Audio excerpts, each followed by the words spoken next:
All right, thanks, guys. Cleveland's at Boston. Game 2, ECF, 8:30 Eastern tip-off.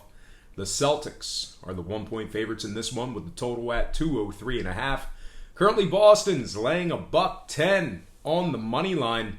And at the moment, just 46% of the betting public is backing the Cavs. So look for them to possibly catch another half a point or so by tip-off if that trend continues.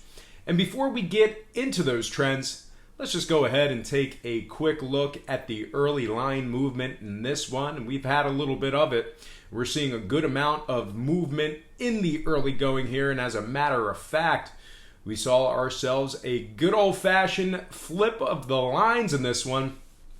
Boston opened up the betting as the 1-point underdog on the spread with the total at 202 and a hook. And since those markets opened this one up, we've seen a steady and consistent fade of the Cavaliers in the early going here.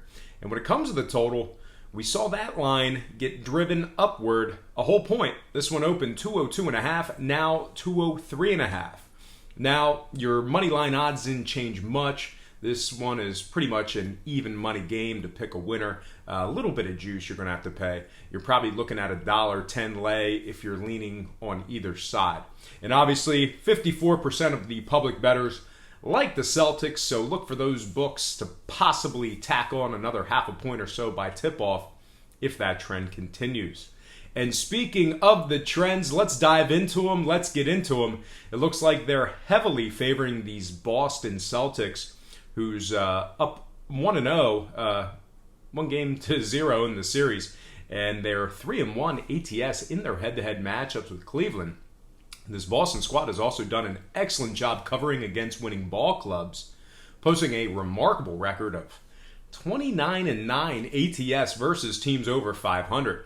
Now, total-wise, 3 out of Boston's last 4 stayed under the line. Meanwhile, on the other side, similar story for the Cavs as their games went 2-1 to the under in their last 3 themselves. Having said all that, though, we're seeing steady and consistent over money come pouring in on the handle from the public bettors. Plus, I whiffed miserably on the total in Game 1 of this very series. So when it comes to the scoring in this one, I'm going to forego a play on the total. And when it comes to picking sides, I know I made a clear-cut case for Boston, but they are facing a Cleveland squad who's covering 70% of their ball games as the official road underdog. Really tough to cover against these guys when they're catching points. So all told, I'm actually going to go ahead and take a free pass on this game, although I do have a flyer on the Cavaliers and the Warriors both winning their respective series, and a nice little parlay for some slight plus money. I think I'm a plus 105 in that one. All right, let's go ahead and slide into our next game. We're going to go into